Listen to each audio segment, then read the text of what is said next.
गुरु पूर्णिमा क्या है? इसे क्यों मनाया जाता है? गुरु पूर्णिमा के दिन किसकी पूजा होती है और क्या है गुरु पूर्णिमा का रहस्य, जानेंगे आज हम इस वीडियो के माध्यम से। नमस्कार मित्रों, एक बार फिर से आप सभी का देवग्रंथ चैनल में स्वागत है। अगर आप इस चैनल पर नए हैं तो चैनल को सब्सक्राइब कर लें। मित्रों, आषाढ़ महीने के शुक्ल पूर्णिमा को गुरु पूर्णिमा के रूप में मनाया जाता है। गुरु पूर्णिमा को व्यास पूर्णिमा भी कहते हैं। महर्षि वेद व्यास का जन्म आषाढ़ महीने के पूर्णिमा को लगभग 3000 ईसा पूर्व हुआ था। उन्हीं के सम्मान में आषाढ़ महीने के शुक्ल पूर्णिमा को गुरु पूर्णिमा और व्यास पूर्णिमा के रूप से मनाया जाता है। गुरु पूर्णिमा के दिन शिष्य अपने गुरु की पूजा करते हैं और साथ ही उन्हें उपहार भी देते हैं। मित्रों, भारतीय संस्कृति में गुरु को देवतुल्य माना गया है। मित्रों, कहा जाता है कि गुरु पूर्णिमा की कथा महर्षि वेद व्यास के जन्म से जुड़ी हुई है। पौराणिक मान्यताओं के अनुसार एक दिन महर्षि पराशर भ्रमण कर निकले थे। भ्रमण करते हुए उनकी नज़र एक स्त्री पर पड़ी जिसका नाम सत्यवती था। मछुआरे की पुत्री सत्यवती दिखने में बहुत सुंदर और आकर्षक थी। सत्यवती के दिखने में बहुत सुंदर थी, परंतु उसका शरीर से हमेशा मछली की गंध आती थी, जिसके कारण उसे मत्स्यगंधा भी कहा जाता था। सत्यवती के सुंदर रूप को देखकर महर्षि पराशर का मन विचलित और व्याकुल हो गया। ऋषि ने सत्यवती से संतान प्रदान करने की इच्छा जताई। इस पर सत्यवती ने महर्षि पराशर से कहा, महर्षि, ये तो अनैतिक होगा, अतः मैं इस प्रकार आपसे अनैतिक संबंध नहीं बना सकती। सत्यवती के बातें सुनकर महर्षि पराशर ने कहा, यह संतान दिव्य होगा और भविष्य में यह महानतम काम करेगा।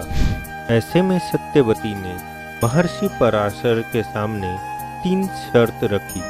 सत्यवती ने पहली शर्त में कहा कि उन्हें संभोग क्रीड़ा करते समय कोई न देखे। यह सुनकर महर्षि पराशर तुरंत ही एक कृत्रिम आवरण बना लिए जिसके अंदर उन्हें कोई नहीं देख सकता था।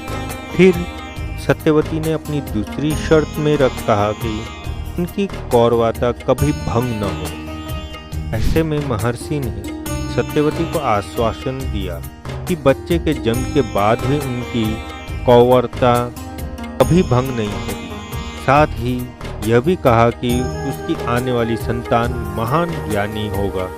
फिर सत्यवती ने अपना तीसरा और अंतिम शर्त में कहा कि उसके शरीर से आने वाली मछली के गंध पुष्प सुगंध में परिवर्तित हो जाए। महर्षि पराशर ने सत्यवती की इस शर्त को भी स्वीकार कर तथास्तु कह दिया।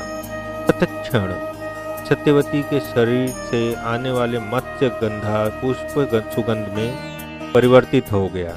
कुछ समय बाद सत्यवती को एक पुत्र प्राप्त हुआ। इसका नाम कृष्ण द्वैपायन रखा गया। यही कृष्ण द्वैपायन आगे चलकर महर्षि वेद व्यास के नाम से प्रसिद्ध हुए।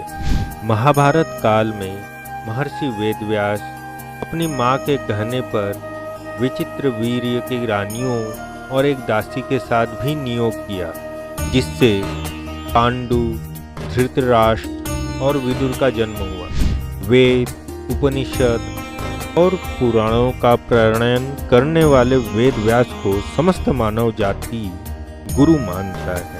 बहुत से लोग गुरु पूर्णिमा के दिन महर्षि वेद व्यास का पूजन और उनके द्वारा रचित ग्रंथों का अध्ययन करते हैं।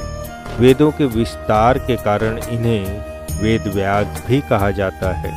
महर्षि वेद व्यास ने चारों वेदों के साथ साथ 18 महापुराणों और ब्रह्मसूत्र का भी प्रणयन किया। मित्रों, कहा जाता है कि महर्षि वेद व्यास न केवल महाभारत के रचयिता बल्कि उन घटनाओं के भी साक्षी हैं जो उस समय घटित हुई। तो मित्रों, आशा करते हैं कि आपको यह वीडियो भी पसंद आया होगा। कृपया अपने परिवार एवं स्वजनों के साथ शेयर करना मत भूलिए। नमस्कार।